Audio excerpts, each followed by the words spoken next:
बंसी विभूषित करान नवनील दाभात पीतांबर तरुण बिंब पदाधरुष्टा पूर्णेन्दु सुंदर धरमिंद्र नेत्रा कृष्णा परम किमपि तत्त्वमहं न जाने।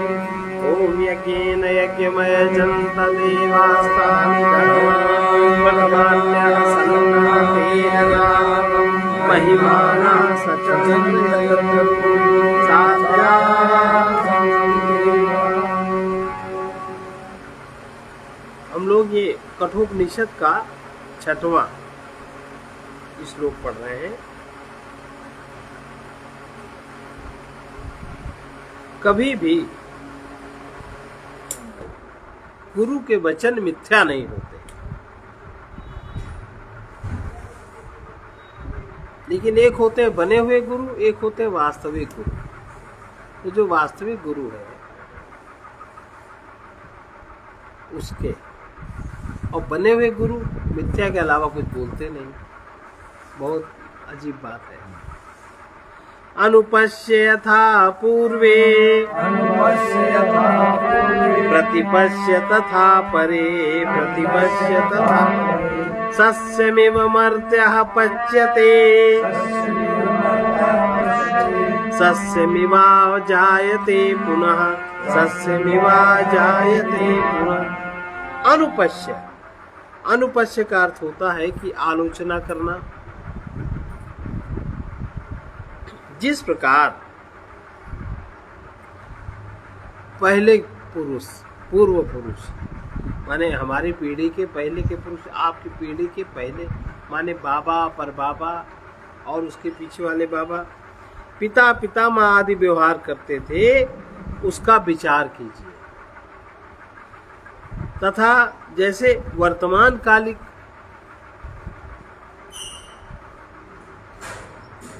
दूसरे साधु लोग प्रवृत्त होते हैं, उसका भी विचार कीजिए। मनुष्य अनाज की भांति पकता है और अनाज की तरह उत्पन्न होता है। ये बात कब की लिखी होगी, लेकिन आज भी उतनी ही सत्य घटित साबित होती है। जिस प्रकार पूर्व पुरुष पिता पितामह आदि व्यवहार करते थे, उसका विचार कीजिए। जैसे वर्तमान कालीन दूसरे साधु लोग प्रवृत्त होते हैं, उनका भी विचार कीजिए। मनुष्य अनाज की भांति पकता है और अनाज की तरह उत्पन्न होता है। इस श्लोक में पुत्र पिता को संबोधित करके कहता है, सनातन धर्म का उपदेश अमृत तथा शुद्ध के परम ज्ञान का सार इस श्लोक में निहित है। पुनर्जन्म का सिद्धांत अकाट्य है, जो कि हिंदू धर्म का मेरुदंड है, उसी का यहाँ तत्व रूप से वर्णन किया गया है। जीवन का आरंभ कहाँ से हुआ और इसका अंत कैसे होता है, इस विषय का विश्लेषण करते हुए विद्वान इसे युक्ति संगत तथ्य की ओर पहुँचते हैं। भूतकाल में किए गए कर्म ही वर्तमान काल में एक जीव को दूसरे जीव से भिन्नता का कारण बनते हैं। जो हर जीव की शकल सूरत सब अलग अलग है। भूतकाल में किए गए कर्म ही वर्तमान काल में एक जीव की दूसरे जीव से भिन्नता का कारण बनते हैं। एक बालक कुष्ठ रोगग्रस्त पिता से उत्पन्न होकर जन्म से ही उस घृणित रोग के दुख से ग्रस्त हो जाता है। माने किसी के पिता को कुष्ठ रोग है, उसके यहाँ कोई बालक पैदा हुआ, उसने पैदा होते ही पिता को इस रुग्ण अवस्था में देखा। जबकि राजभवन में जन्मा एक राजपुत्र जन्म से ही राज सिंहासन पर बैठने का अधिकारी बन जाता है। उसके यहाँ जो ढोल बजते हैं वो इसलिए कि हमारा भविष्य आ गया, और उसके यहाँ जो क्रंदन होता है कि बेचारा पैदा होते ही क्या यही जिम्मेदारी उठाने के लिए पैदा हुआ। ये दोनों में अंतर क्यों? परमात्मा तो सबके लिए समान है। परमात्मा सबके पास उतना ही है जितना एक के पास है। फिर ये अंतर क्यों? एक एक बच्चा जन्म लेता है जिस घर में, उस घर में कोई नहीं होता, उसका हाथ बटाने वाला, उसका सहभाग करने वाला, उसका सहायता करने वाला, न उसके पास उतना धन होता है, न उसके पास उतना परिवार होता है, और न परिवार के लोग ऐसे, न उसके पास उतनी सहायता होती है। और एक परिवार में बच्चा जन्म लेता है, परिवार में पैदा होते ही 10 लोग होते हैं, और आसपास की प्रतिष्ठा इतनी ज्यादा होती है कि जरा सा पता लग जाए, कितनी बधाइयाँ, कितनी बातें, कितने लोग इकट्ठे हो जाते हैं। ये अंतर क्यों? एक मान लो अड़ोसी पड़ोसी का परिवार है, तो ये अंतर क्यों? इस पर विचार करना चाहिए। हमारे इस जीवन का आरंभ और रूपरेखा ईश्वर स्वयं बनाता है। इस बात को स्वीकार करना पड़ेगा कि वो सृष्टिकर्ता सर्वशक्तिमान होने के कारण तानाशाह है। इस पृथ्वी के किसी भी सामान्य राजा की भांति अपनी इच्छा और सुख के लिए वो कभी भी किसी के साथ पक्षपात कर सकता है। ऐसा भयानक व्यक्ति जो अपनी सनक और मन बहलाव के लिए कभी न्यायपूर्वक प्राय अन्यायपूर्वक पक्षपात करके अनुचित व्यवहार करता है, वो कभी ईश्वर नहीं हो सकता। ये लोग तर्क देते हैं। जिसके चरणों में भक्त अपना संपूर्ण प्रेम सर्वस्व समर्पित कर देते हैं, और फिर संसार में ऐसा कोई धर्म नहीं है जिसमें ईश्वर का ऐसा स्वरूप स्वीकार किया गया हो। किसी भी धर्म में ईश्वर को क्रूर, पक्षपाती, अन्यायी, अपने आकांक्षा पूर्ति की कामना से ग्रस्त हुआ नहीं माना गया।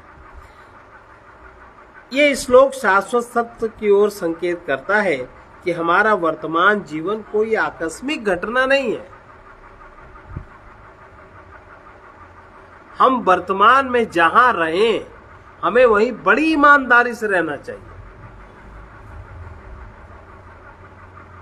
बड़ी ईमानदारी से, और जो भी हमारे आसपास हो, भले वो हमारा ब्लड रिलेशन वाला ना हो, तो भी उसके साथ वही व्यवहार करना चाहिए जो हम ब्लड रिलेशन वाले के साथ व्यवहार करते हैं।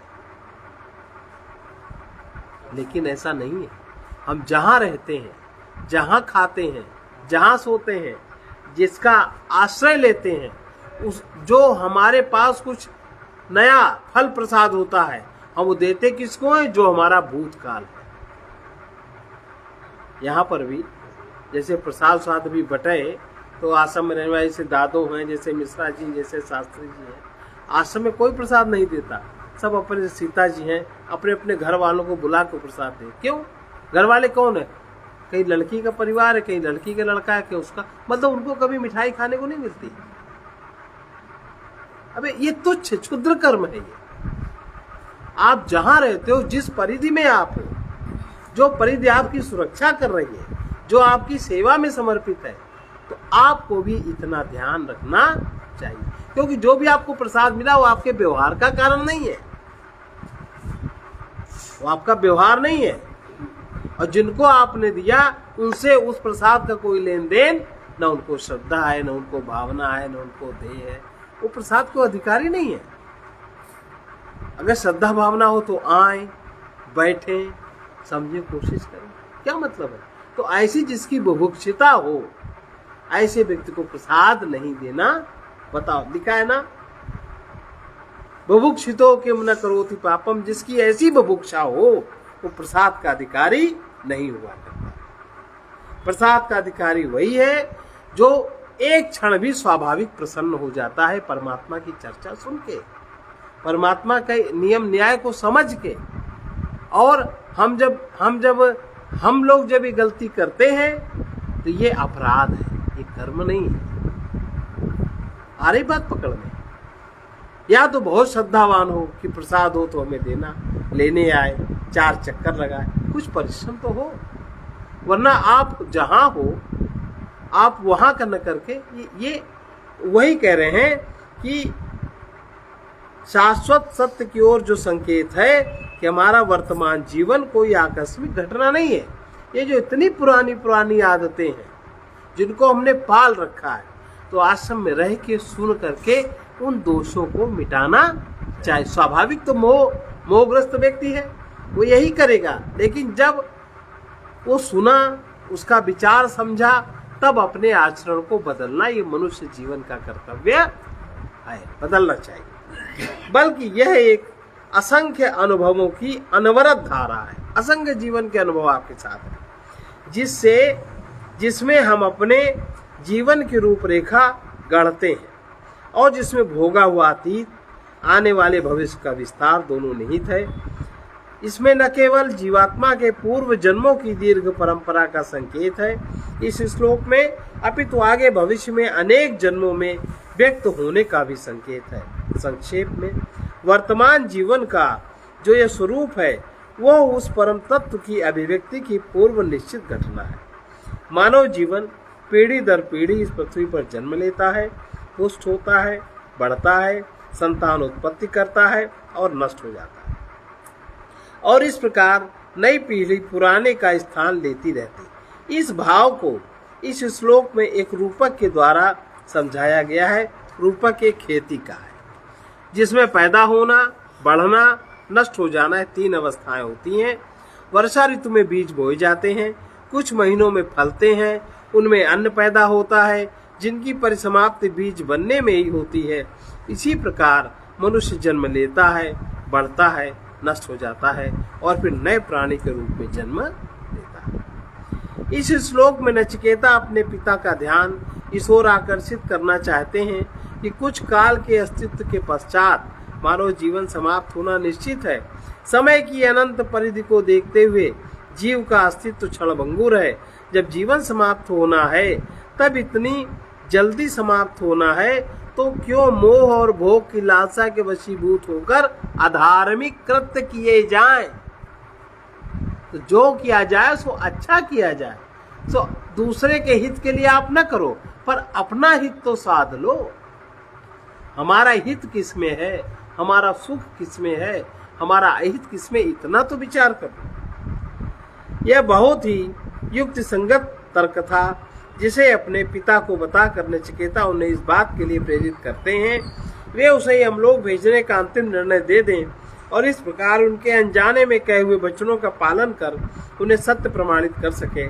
इसके अतिरिक्त जीवन के इस तनावपूर्ण क्षण में धर्म और अधर्म को सही ढंग से जानने के लिए नचिकेता विवेक बुद्धि से पिता के सम्मुख तर्क प्रस्तुत करते हैं। प्रायः सच्चे साधक को अपने जीवन में ऐसे अनेक क्षणों का सामना करना पड़ता है जिनमें वो पूर्ण रूप से भटक जाता है और ये समझ नहीं पाता है कि धर्म क्या है, अधर्म क्या है। ऐसी परिस्थितियों में जिन्हें अर्जुन स्थिति कहते हैं, कर्तव्य निर्णय में श्रुति का ये उपदेश सहायक है। प्राचीन काल में पूर्वजों द्वारा तथा समकालीन महान व्यक्तियों द्वारा किया गया आचरण स्मरणीय एवं ध्यान देने योग्य है। ये बहुत महत्वपूर्ण शिक्षा है जो कि सभी साधकों के लिए ध्यान देने योग्य है। जीवन में हमारे सामने कभी कभी धर्म और नीति संबंधी ऐसे क्षण आ जाते हैं कि उस समय मानसिक अशांति के कारण प्राप्त स्थिति के सभी पक्षों का पूर्ण रूप से अवलोकन कर विवेकपूर्ण निर्णय न कर पाने के कारण हम किंग कर्तव्य विमूढ़ हो जाते हैं। इसी विषम स्थिति को हल करने की युक्ति इस श्लोक में बताई गई है। वो युक्ति समान परिस्थिति में पूर्वजों ने जो आचरण किया है उस पर विचार करना। कभी कभी ऐसी संभावना हो सकती है जो कि विषम परिस्थिति हमारे सम्मुख है पर पहले कभी उपस्थित नहीं हुई। उदाहरण के लिए वर्तमान समय में हमारी यह समस्या हो सकती है कि भीड़ से भरी हुई रेल में हम किस प्रकार व्यवहार करें। प्राचीन समय में तो रेल थी नहीं, अतः उस समय रेल यात्रा के अनुभव का वर्णन मिलना असंभव है। तब हम कैसे जानें कि रेल में कैसा व्यवहार करना चाहिए, इस संबंध में क्या उचित है क्या अनुचित है। ऐसी परिस्थिति में आगे समकालीन महान व्यक्तियों का आचरण अनुकरणीय है। ऐसा शास्त्रों में कहा गया, आपके समय में जो भी पुरुष हैं बड़े, वो जैसा आचरण करते हैं वैसा आचरण करना चाहिए। इस प्रकार प्राचीन काल में वर्तमान काल में महान व्यक्तियों के पवित्र आचरण को ध्यान में रखते हुए हम सदैव उचित अनुचित का ज्ञान प्राप्त कर सकते हैं। श्री शंकराचार्य जी ने इस श्लोक का यही अर्थ किया है। अन्य लोगों का भी ऐसा ही मत है। इस प्रकार मृत्यु से क्या भय करना, मृत्यु कोई अद्भुत और रहस्यमय घटना तो है नहीं। मृत्यु को प्राप्त होने वाले असंख्य व्यक्तियों की पंक्ति में नचिकेता की भी गणना है। भेद केवल इतना है कि वो किसी से पहले मृत्यु को प्राप्त होगा और अपने समय के लोगों में से कुछ कुछों के बीच में, उसका ध्यान पूर्वजों के आचरण की ओर भी है, समकालीन व्यक्तियों की ओर भी है, सभी के साथ एक सा नियम है, मनुष्य समाज की तरह नष्ट होता है फिर उत्पन्न होता है। इस दृष्टांत के द्वारा इस सुंदर श्लोक में पुनर्जन्म के सिद्धांत की स्थापना की गई है। यही श्लोक बृहदारण्यक उपनिषद में भी मिलता है। वैश्वानरः प्रविशत्यतिथि ब्राह्मणो गृहान् तस्यैतां शान्तिं कुर्वन्ति हरवैवस्वतोदकम्। ब्राह्मण अतिथि, अब ये बहुत समझने की बात है। ब्राह्मण अतिथि, अतिथि में कई भेद, आपके मित्र हो सकते हैं, आपके रिश्तेदार हो सकते हैं, आपके संबंधी हो सकते हैं, आपके कुल वाले हो सकते हैं, आपके नौकर चाकर हो सकते हैं, आपके वो लोग हो सकते हैं जो लोग आपका काम बनाते हैं, आपके अधिकारी अफसर हो सकते हैं। लेकिन उसमें सब में ब्राह्मण अतिथि घर में अग्नि के समान प्रवेश करता है। अगर सच में जिस ब्राह्मण का आचरण ठीक है, पवित्र है, अगर वो किसी के घर जाता है तो ऐसा समझना चाहिए। इसीलिए जो आज परंपरा है, उतनी बात सत्य तो नहीं है, लोग दंडी स्वामियों को महत्व देते हैं। दंडी स्वामी ब्राह्मण होते हैं, कल्प गैरिक वस्त्र दंड भी लेते हैं, शास्त्रीय परंपरा है, और कुछ जप साधन आदि भी करते हैं, इसलिए इनकी मान्यता है समाज में। लेकिन असली बात यह है कि कोई भी ब्राह्मण अतिथि अगर घर में प्रवेश करता है तो अग्नि के समान प्रवेश करता है। जैसे आपके घर में मानो एक आग आ गई, आग का धर्म है जलाना, वो आपके पाप को भी जला देगा और आपके पुण्यों को भी भस्मसात कर देगा। दोनों बातें।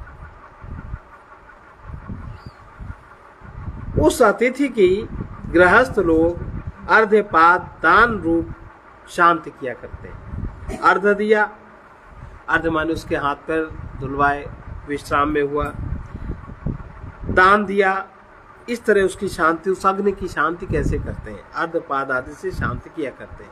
अतः हे वैवस्वत, ब्राह्मण की शांति के लिए जल ले आइए।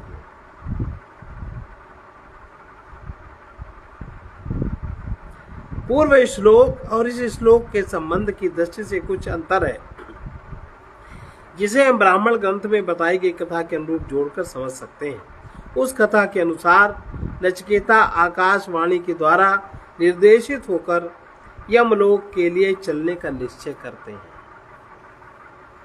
अब आकाशवाणी, अब इसमें एक बात है, अब जैसे बहुत लोगों का तर्क है, इस शरीर से कोई नचिकेता में कैसे जा सकता है? सूक्ष्म शरीर से जाएगा, सूक्ष्म लोक है तो सूक्ष्म देश जाएगा। कभी कभी आप यहाँ सोते रह जाते हो, कहीं के कहीं पहुँच जाते हो, घूमते जाते हो।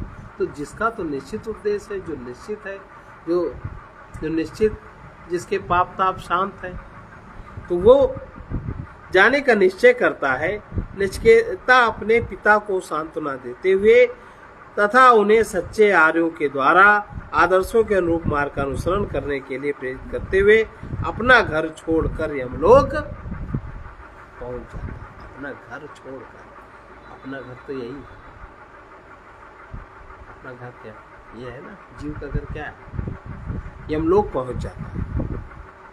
वहां पहुंचकर उसे बहिर्द्वार पर 3 दिन, बाहर के दरवाजे पर 3 दिन और 3 रात यमराज की प्रतीक्षा करनी पड़ती है, क्योंकि यमराज उस समय कहीं बाहर गए हुए थे।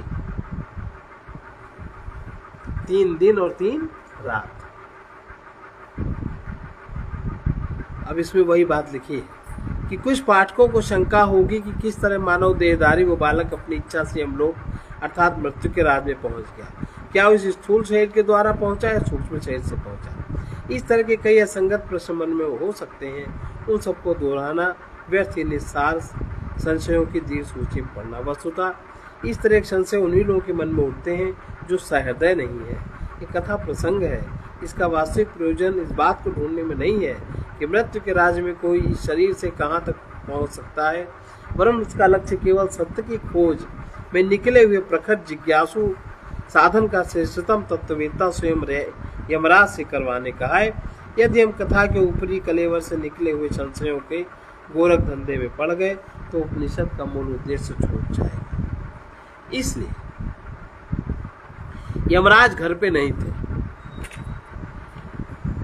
इसलिए शिष्य को 3 दिन प्रतीक्षा करनी पड़ी और तीनों दिन उसने स्वेच्छा से उपवास किया। और जो भी लोग होंगे वो ब्राह्मण है क्या है, कोई कुछ समझा नहीं, कौन ध्यान देता है किसी को। आप किसी बड़े घर में जाइए,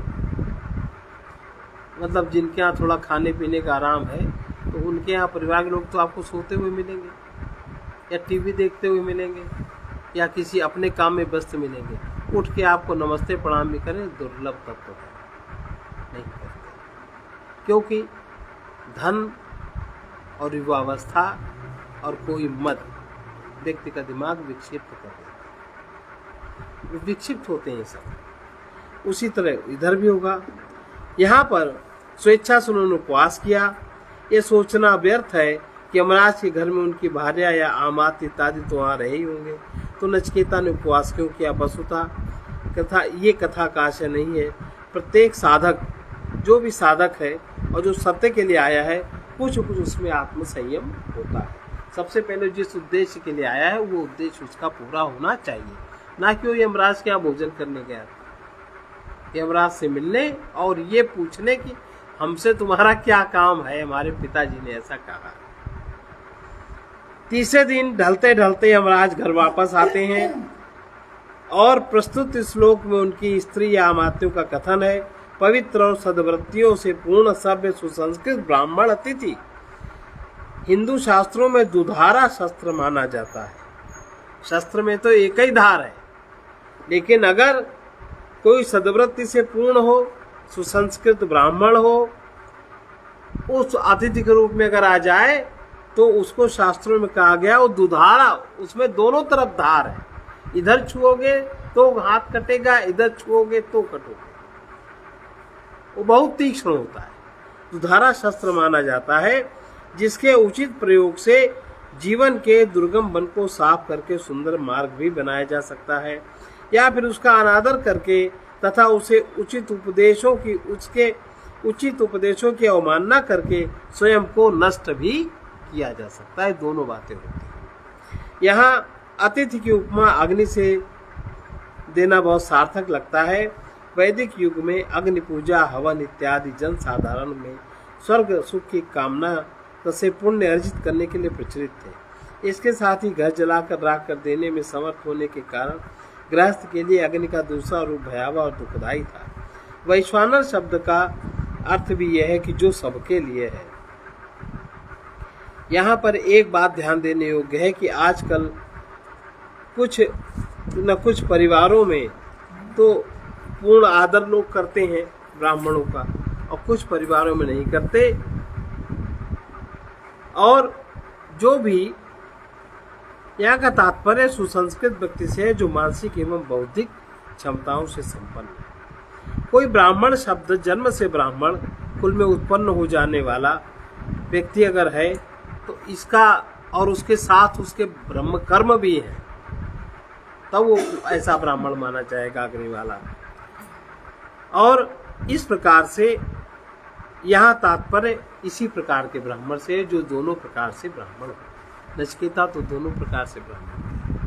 आशा प्रतीक्षे संगतम सुनुताम च, आशा प्रतीक्षे संगतम सुनताम च, इष्टा पूर्ते पुत्र पशुश्च सर्वान्, इष्टा पुत्र पशुश्च सर्वान्, एतद्वृङ्क्ते पुरुषस्याल्पमेधसो, एतद्वृङ्क्ते पुरुषस्याल्पमेधसो, यस्या नश्नन् वसति ब्राह्मणो गृहे, यस्यानस्नन् वसति ब्राह्मणो गृहे, जिसके घर में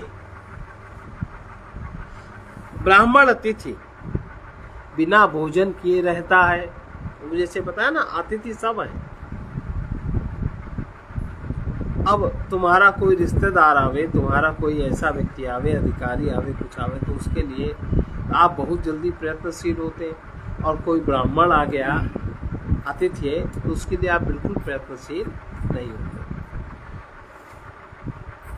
इसमें लिख रहे हैं, जिस घर में ब्राह्मण अतिथि बिना भोजन किए रहता है, उस मंद बुद्धि पुरुष की ज्ञात और अज्ञात, जो ज्ञात है उसको और जो अज्ञात है, वस्तुओं की प्राप्त की इच्छाओं तथा उनके संयोग से प्राप्त होने वाले फल। ज्ञात और अज्ञात हमारी जो इच्छाएं हैं उनसे प्राप्त, उनके संयोग से प्राप्त होने वाले फल, प्रिय वाणी से होने वाले फल, यज्ञ आदि इष्ट एवं उद्यान आदि पूर्त कर्मों के फल तथा समस्त पुत्र और पशु आदि को वो अतिथि नष्ट कर देता है। वो शाप नहीं देगा, लेकिन अगर जिस घर में ब्राह्मण अतिथि बिना भोजन किए रहता है और उनको 3 दिन भोजन उन्होंने नहीं किया,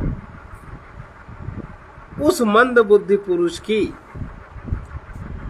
वो मंद बुद्धि ही है जिसके यहाँ कोई भूखा रहे, ज्ञात और अज्ञात वस्तुओं की प्राप्ति की इच्छाओं तथा उनके संयोग से प्राप्त होने वाले फल, प्रियवाणी से होने वाले फल, यज्ञ आदि इष्ट एवं उद्यान आदि पूर्त कर्मों, जैसे यज्ञ आदि करवाते हैं, तालाब कुएं आदि बनवाते हैं, नल आदि लगाते हैं, ये जो उद्यान आदि पूर्त कर्मों के फल तथा समस्त पुत्र और पशु आदि को वो अतिथि नष्ट कर देता है। वृंगते, वृंग का अर्थ होता है मोड़ना, नष्ट करना। इसका तात्पर्य है, यदि गृहस्थ व्यक्ति ब्राह्मण अतिथि का आदर सत्कार नहीं करता तो वो ब्राह्मण रुष्ट होकर यहाँ उल्लिखित उसके समस्त सुखों को नष्ट कर देता है। यहाँ केवल साधारण गृहस्थों के द्वारा ही सनातन धर्म का पालन होते हुए नहीं दिखाया है, अभी तो यमलोक में भी अगर ऐसी घटना होती है, यमराज के यहाँ भी अगर ऐसा होता है, तो यमराज को भी उन्हीं के स्तर से दंड भुगतना पड़ेगा।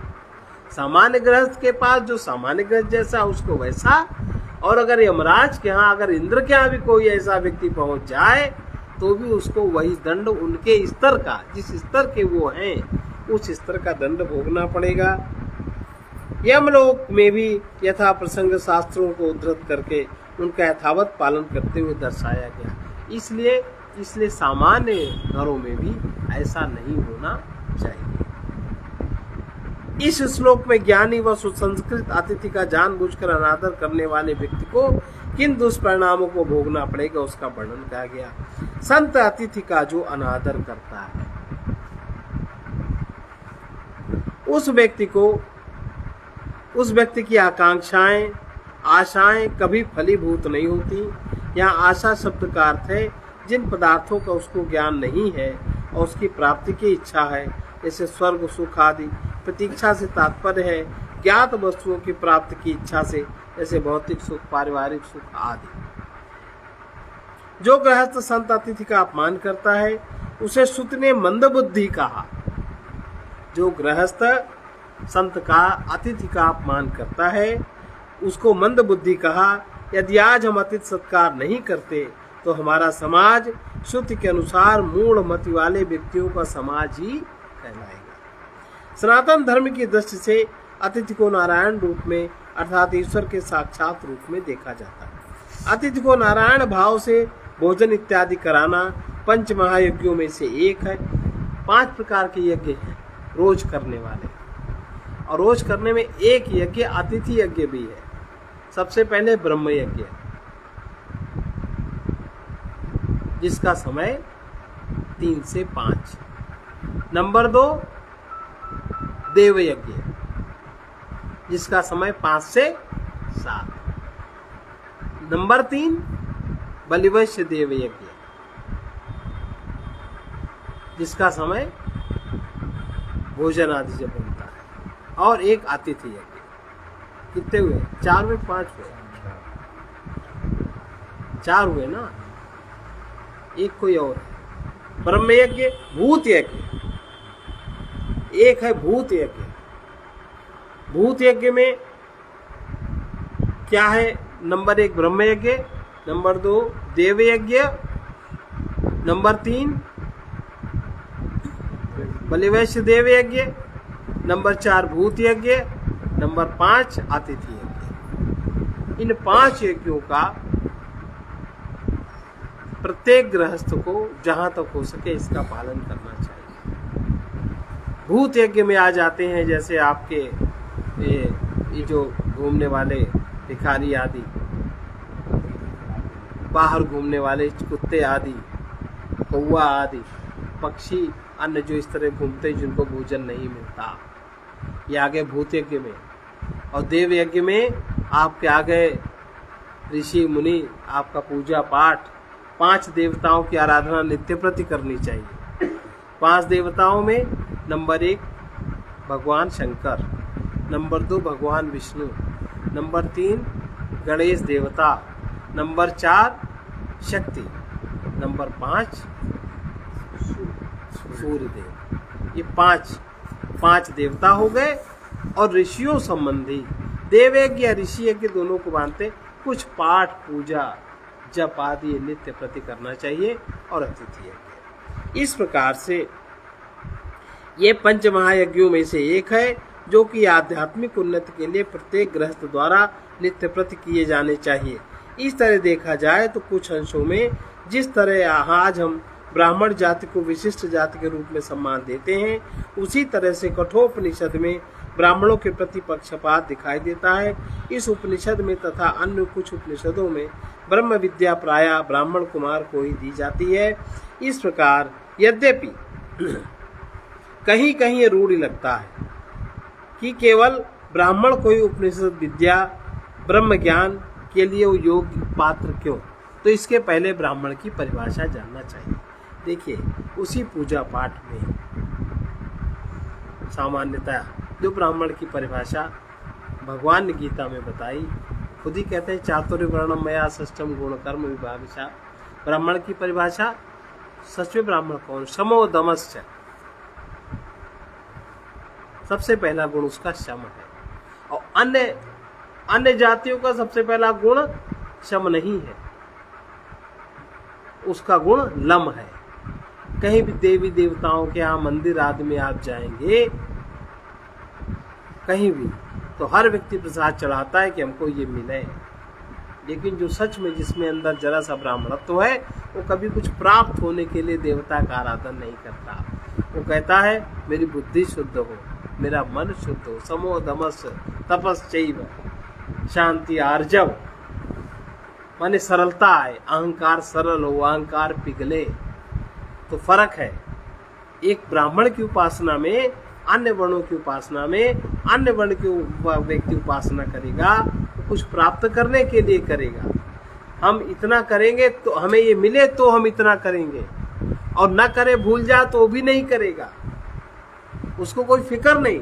लेकिन अगर कोई सच में ब्राह्मण है, अगर कोई सही में ब्राह्मण है, ब्राह्मण कुल में है, ब्राह्मण उसका आचरण भी है, तो ऐसा व्यक्ति इन सब बातों का विस्मरण उसको नहीं होता, और वो मन की शुद्धि के लिए कोई भी साधन करेगा। ये फर्क आज भी देखा जाता है। आप ब्राह्मणों को बुला के नवरात्रों में सब लोग पाठ कराते, पूजा कराते, 100, 200, 500 दक्षिणा देते, इससे ज्यादा क्या देते? इतने में आपकी सेवा शुश्रूषा के कारण से आपको कुछ दान का अवसर मिलेगा। ये सिखाया जाता है जब आचार्य की पढ़ाई होती है। दूसरे को दान का अवसर मिले, दूसरे की पूर्ति हो, वो अपने घर में पूजा पाठ नहीं करते, क्योंकि उनका तो उद्देश्य है उनके अंतःकरण की शुद्धि हो। तो अंतःकरण की शुद्धि होगी सेवा से, त्याग से, प्रेम से। वो कर्म आज भी करते हैं, होता है। और सामान्यतया क्या लगता है, वो तो बड़ा लोभी है, वो तो बड़ा ऐसा है, वो तो बड़ा वैसा है। लेकिन अंदर जो अचेतन भाव है, और चेतन भाव भले ही चैतन्य मन उसको व्यक्त रूप नहीं दे पा रहा है, इतनी समझ नहीं है, लेकिन अचेतन भाव अचेतन भावना क्यों है। अपने घर में कोई ब्राह्मण 9 दिन का पाठ 9 दिन की पूजा शायद कोई नहीं करता,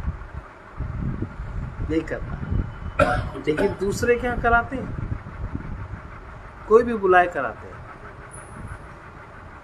तो ये कह रहे हैं कि इस प्रकार जो कुछ बातें रूढ़िवादी हो गई हैं, लेकिन केवल इसलिए ब्रह्म विद्या का ब्रह्म ज्ञान का ब्राह्मण ही योग्य पात्र हो पाता है। वैसे तो कोई भी व्यक्ति हो जाए जिसका अंतःकरण शुद्ध हो जाए, तो अभी तो अंतःकरण की पूर्ति की ही समस्या है। अंतःकरण में जो वृत्ति वासनाएं हैं अभी तो उनको पूरा करने में ही हम लगे हैं, अभी निवृत्ति का मौका नहीं आया। ब्राह्मण के पास ब्राह्मण जन्म होने के बाद उसके साथ वो मौका रहता है, और अगर उसके साथ वो मौका नहीं है तो भी ब्राह्मणों में क्षत्रिय, ब्राह्मणों में शूद्र, ब्राह्मणों में वैसे ही है, वो वाकई ब्राह्मण में ब्राह्मण अभी नहीं हो पाया। इस प्रकार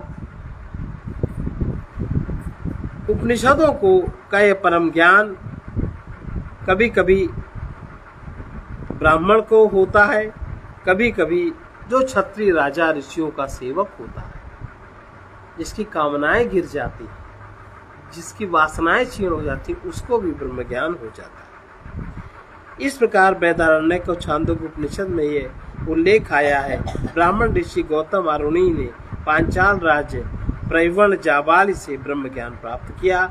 यहाँ जाबाली का कथन है, यह ज्ञान तुमसे पहले किसी ब्राह्मण को नहीं दिया गया। ये एक उदाहरण बता रहे हैं। आरुणी ऋषि राजा चित्र गार्यायण के पास शिष्य के रूप में पहुंचते हैं। एक आख्यायिका है, काशी नरेश अजातशत्रु के पास पहुंचकर उनसे आत्मज्ञान प्राप्त करते हैं। अजातशत्रु कोई ब्राह्मण ऋषि थे। अगला श्लोक देखिए। अब आ गए यमराज। तिस्रो रातिर्यदवात्सी गृहे में, तिस्रो रातिर्यदवात्सी गृहे में, अनश्चन ब्रह्मन्नतिर तिथिर्नमस्य, अनस्नन् ब्रह्मन् तिथिर्नमस्य, नमस्तेस्तु ब्रह्मन् स्वस्ति मेस्तु, नमस्तेस्तु ब्रह्मन् स्वस्ति मेस्तु, तस्मात् प्रति त्रीन् वरान् वृषीन्व, तस्मात् प्रति त्रीन् वरान् वृषीन्व। ये 3 रात हे ब्रह्मन तुम्हें नमस्कार है। यमराज उस 8 वर्ष के बालक से कह रहे हैं। अभी यमराज को तो दिव्य दृष्टि है, वो तो पहचान लेते। हे ब्रह्मन तुम्हें नमस्कार हो, मेरा कल्याण हो, क्योंकि 3 दिन से है, कहीं यह कल्याण न हो जाए। तुम नमस्कार योग्य अतिथि होकर भी मेरे घर में 3 रात्रि तक निराहार रहे, अतः एक एक रात्रि के प्रति मुझसे 3 वर मांग लो।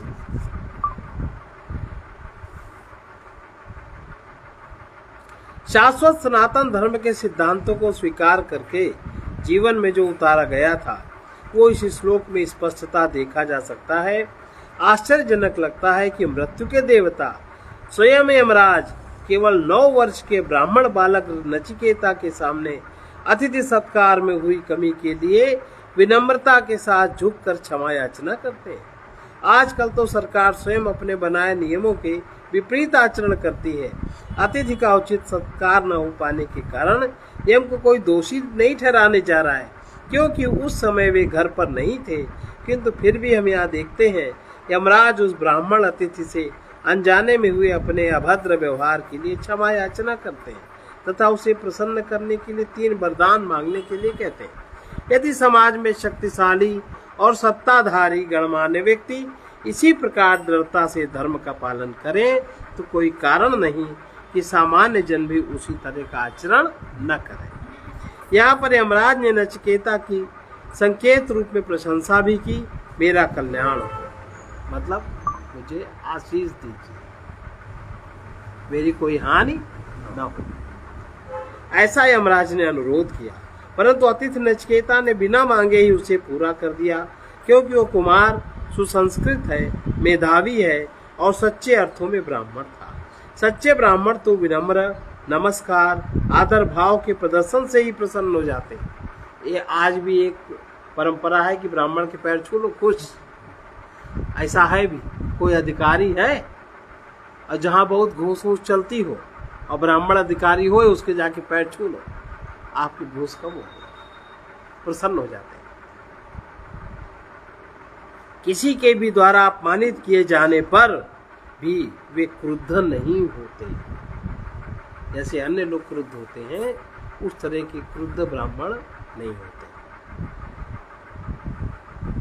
अपने पिता के वचनों का पालन करने के लिए नचिकेता यमलोक में जाते हैं और वहाँ 3 रात्रि भूखे प्यासे रहते हैं। अतिथि सत्कार में हुई कमी को दूर करने के लिए यमराज उसे 3 वर देते हैं। 3 वर में कौन कौन से वर हैं? शांत संकल्प सुमना यथा स्यात्,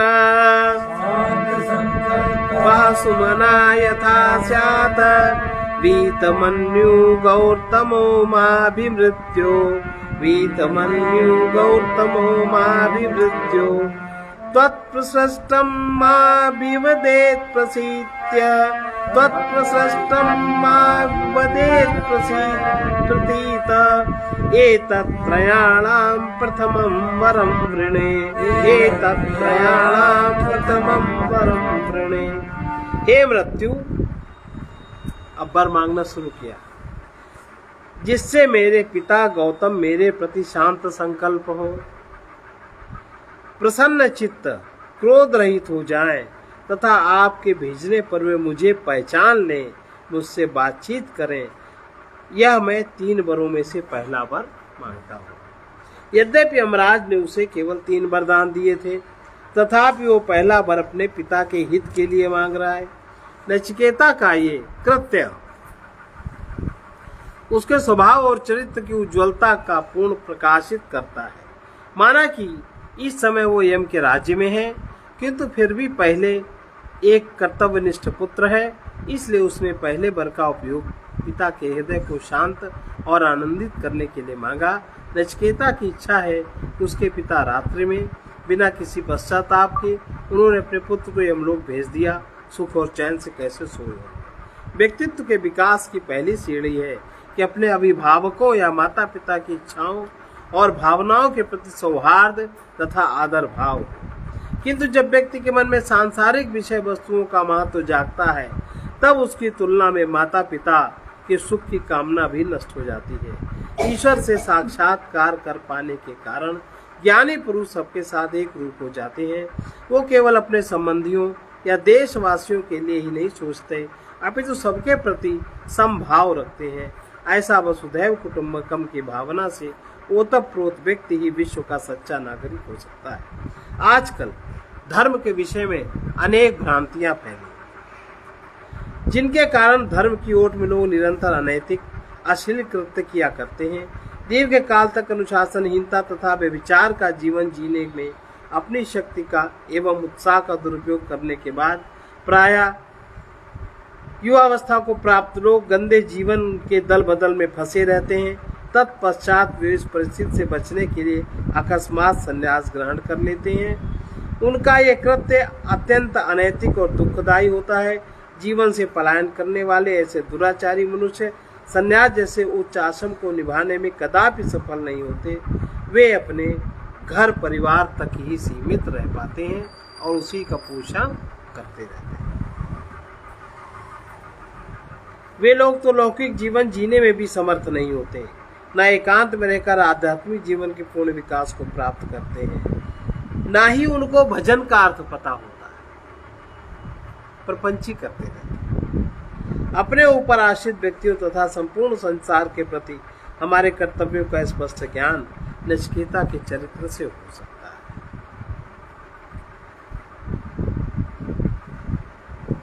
यथा पुरस्ताद भविता प्रतीत, यथा पुरस्ताद भविता प्रतीत, औदाल किरारुणिर् मत् प्रसृष्टः औदाल गिरारुन्मत्सृष्टा सुखं रात्रि शयितावीतमन्यु सुखं रात्रि शयितावीतमन्यु त्वां ददृशिवान् मृत्युर्मुखात् प्रमुक्तम् त्वां ददृशिवान् मृत्युर्मुखात् प्रमुक्तम्। मुझसे प्रेरित होकर अरुण पुत्र औद्दालिक तुझे पूर्ववत पहचान लेगा तथा शेष रात्रियों में सुखपूर्वक सोएगा, क्योंकि तुझे मृत्यु के मुख से मुक्त देखेगा। इस श्लोक में यमराज बालक नचिकेता की समस्त इच्छाओं को पूर्ण करके उसे संतुष्ट करते हैं। जैसा कि इस उपनिषद से ज्ञात होता है, नचिकेता के पिता के 4 नाम हैं। एक नाम है गौतम, दूसरा औद्दालिक, आरुणि तथा वाजश्रवस। ये उद्दालक के पुत्र होने से औद्दालिक, अरुण के दत्तक पुत्र होने से आरुणि कहे गए हैं। कुछ लोगों ने नचिकेता के पिता वाजश्रवस को प्रसिद्ध उद्दालक आरुणि माना। यमराज नचिकेता को वर देते हैं, यमलोक से उसे मुक्त हुआ देखकर पिता वाजश्रवस प्रसन्न होंगे। नचिकेता ने पिता के पास वापस जाने की इच्छा प्रकट की। अब और लालच दे रहे हैं। स्वर्गे लोके न भयं किंचनास्ति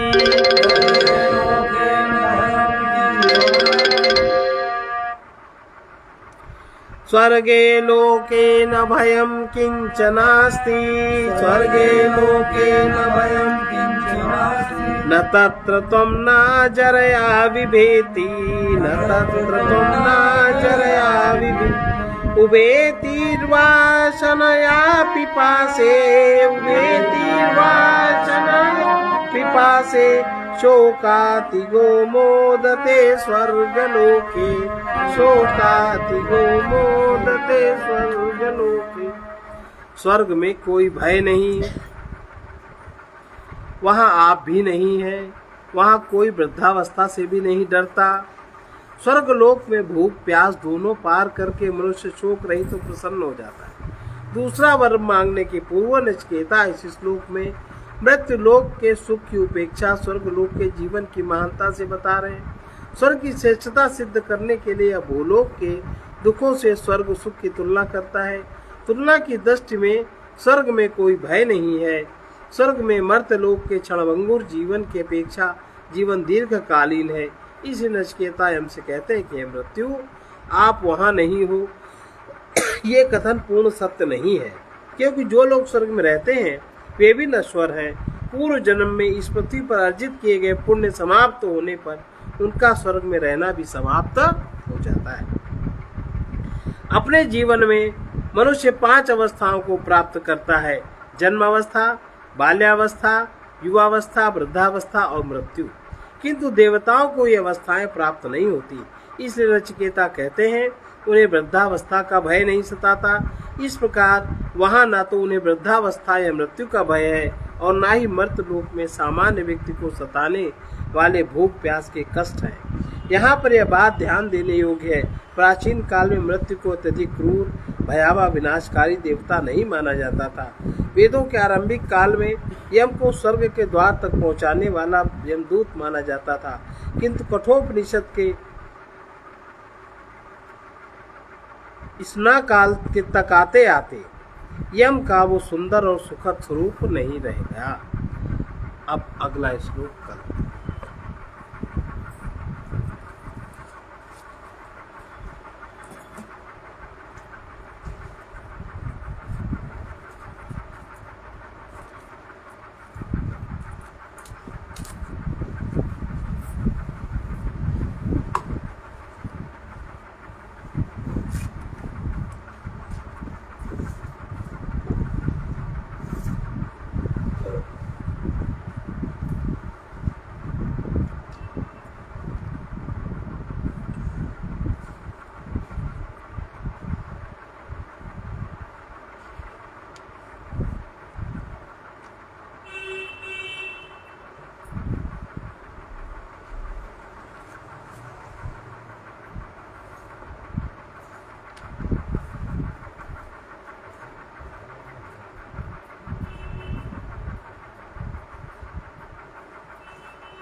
अब से शुभ करना सीख लो, अब से शुभ करना सीख लो, दोषों से डरना सीख लो, दोषों से डरना सीख लो, अब से शुभ करना सीख लो, अब से शुभ करना सीख लो, सुख की तृष्णा त्याग करो तुम, सुख की तृष्णा त्याग करो तुम, अब न किसी से राग करो तुम, अब न किसी से राग करो तुम, निज मन को स्वाधीन बना, निज मन को आधीन बना,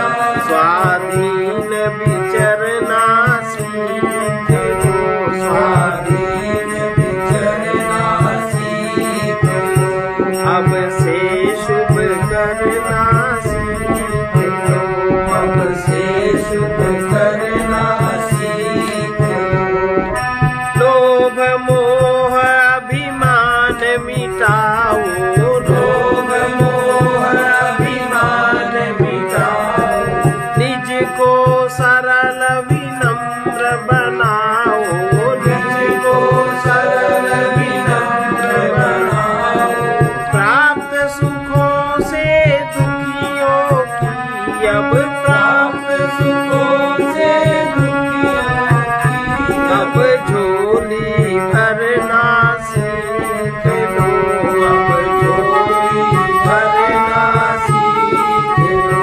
दोषों से डरना सीख लो, दोषों से डरना सीख लो, अब से शुभ करना सीख लो, अब से शुभ करना सीख लो, करो सार्थक श्रम से तन को, करो सार्थक श्रम से तन को, और दान देकर निज धन को, और दान देकर निज धन को, वीर बनो कष्टों के सम्मुख, वीर बनो कष्टों के सम्मुख धीरज धरना सीख लो, अब धीरज धरना सीख लो, अब से शुभ करना सीख लो, अब से शुभ करना सीख लो, दोषों से डरना सीख लो, दोषों से डरना सीख लो, अपना सा दुख सबका जानो, अपना सा दुख सबका जानो, परम आत्मा को पहचानो, परम आत्मा को पहचानो, अवसर पर दीनों दुखियों के, अवसर पर दीनों दलियों के बीच उतरना सीख लो, बीच उतरना सीख लो, अब से शुभ करना सीख लो, अब से शुभ करना सीख लो, इस जग को भव सागर कहते, इस जग को भवसागर कहते, सब बहते ज्ञानी तट कहते, सब बहते ज्ञानी तट कहते, तुम सुख दुख की धाराओं में, तुम सुख दुख की धाराओं में निर्भय तरना सीख लो, निर्भय करना सीख लो, दोषों से डरना सीख लो, दोषों से डरना सीख लो, अब से शुभ करना सीख लो, अब से शुभ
वचन है, अज्ञान में जिसे हम जीवन जानते हैं, जिसे अपना मानते हैं, उसे ही खो जाने का भय है। जो अपना नहीं है वही मृत्यु में छूटता है, जो हम नहीं है वही छिनता है। अहंकार की मृत्यु ही आत्मा का जीवन है। जीवन नित्य ही अविनाशी है, नित्य आनंद है, अनुपम सौंदर्य माधुर्य है, परंतु मनुष्य अनुभव शून्य है। हम क्षुद्र में, लघु में उलझ रहे हैं, इसलिए विराट को, महान को नहीं समझ पाते। जब तक देहादिक वस्तुओं में अटके हैं तब तक हम मूढ़ ही हैं। ज्ञान चक्षु के खुलते ही सम्यक दर्शन होने लगता है। जो मुक्त हो जाते हैं वही जिन्हें मरने की कला जानते हैं, क्योंकि वे नित्य जीवन से तथा मृत्यु से परिचित होते हैं। सर्वे भवन्तु सुखिनः, सर्वे सन्तु सुखिनः, सर्वे सन्तु निरामयाः, सर्वे सन्तु निरामयाः, सर्वे भद्राणि पश्यन्तु, सर्वे भद्राणि पश्यन्तु, मा कश्चित् दुःखभाग् भवेत्। मा कश्चित् दुःखभाग् भवेत्। ॐ पूर्णमदः पूर्णमिदं पूर्णात् पूर्णमुदच्यते पूर्णस्य पूर्णमादाय पूर्णमेव